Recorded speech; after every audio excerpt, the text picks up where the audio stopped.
the other thing I want to say is that early on, we had Jackie come down for a retreat, and we also floated the idea of, wouldn't it be wonderful if Charles and Jackie could be at every retreat?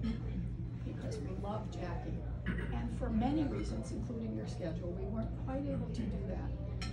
But I honestly have to say that the way Jackie and Charles are with each other, and the way Charles holds Jackie, that he brought her with him in every retreat. And I think every one of our staff members has that feeling, actually, that you've been present with us, even though not physically present at every retreat, that you've in fact been present with us. It's really rather remarkable. So this is Laura Pohl. I'm not going to read you everything. I'm going to give you everything that they wrote. Laura Pohl has worked on our retreats also for 20 years. She's a clinical nurse specialist, pain management specialist, oncology clinical nurse specialist. She is a master chef, health supportive chef. She oversees all of our nutrition programs. And she's a professional musician. She's sort of a Renaissance woman.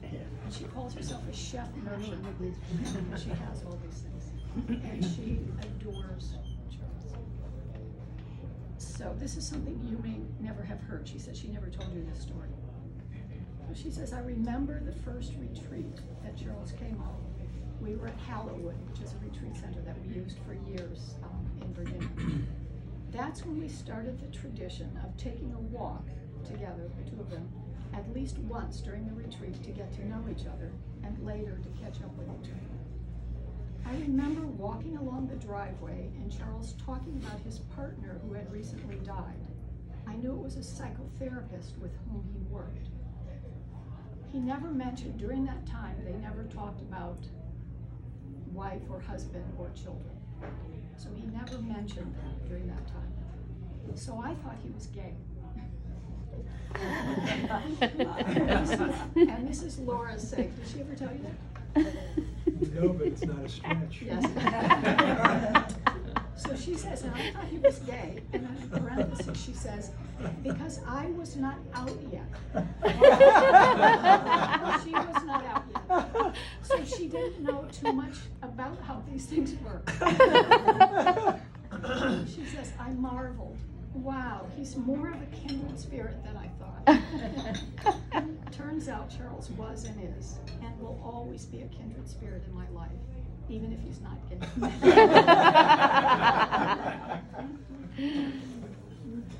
So another longtime senior staff person who actually took over the running of the retreats and worked on our retreats for years and years, a wonderful longtime cancer survivor as well, very inspiring, dear friend of all of us. Continuing on the same theme, if ever I met a man who was well in touch with his feminine side, it's Charles.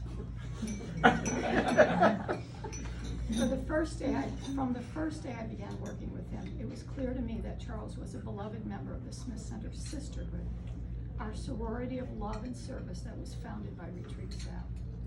Often the only male presence on the retreats, Charles was the consummate professional, totally dedicated to each and every participant who walked through our doors, a gift that he and Jackie clearly shared from earlier comments this evening. As group leader, Charles demonstrated in the most loving way his mastery of his profession. I have always marveled at the sheer art of how he guided our participants, gently and with unconditional love, inviting them to go deeper with him. He was steadfast in trusting the process and fearless in taking whatever was dished out in the confines of the group. And always, it was crystal clear that the work we did at retreats was sacred work, and we only existed in that time and space to serve our participants with love and in the best way we knew. But behind the scenes, he was one of the girls.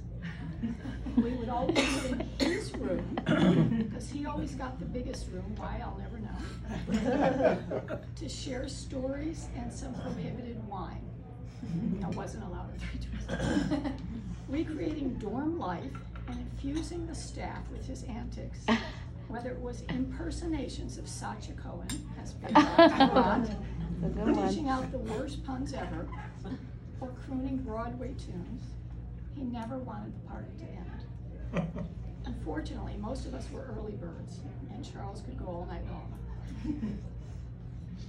And we soon figured out how to respond to his antics, whether purposefully locking him out of his room or short-sheeting his bed. He brought out the playfulness in all of us after hours. He infused us with much-needed lightheartedness when working amidst people with heartbreaking challenges. And since I can say this here in front of loved ones and not offend our other colleagues, Boo, you have always been the one I have looked forward to seeing the most, and I already miss your leadership, your loving presence, and your wild and crazy side for sure. And since we are making declarations, I want to publicly thank you for having the incredible good fortune of marrying such an amazing woman as your Jackie. I feel like I hit the jackpot in becoming friends with both of you, and wish you both my deepest congratulations for such accomplished careers and my admiration for your impact on so many people's lives.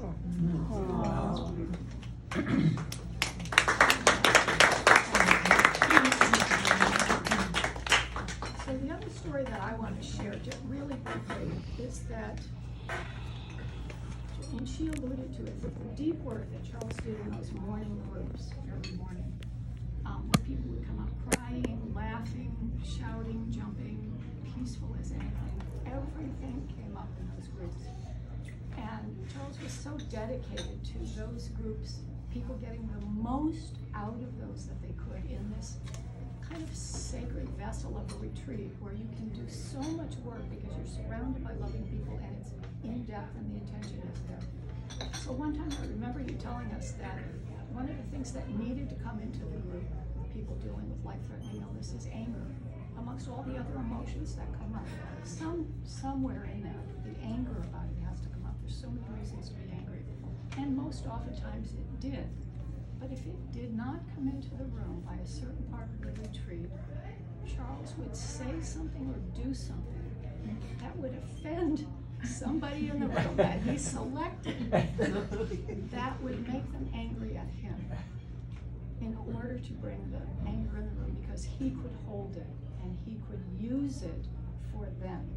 And it's something I've never forgotten, this sort of sacrificial nature of working with the group in order for the process to happen that needed to happen and that could happen. So I just want to say how grateful I am to have you as a friend and colleague and brother. And I wish you both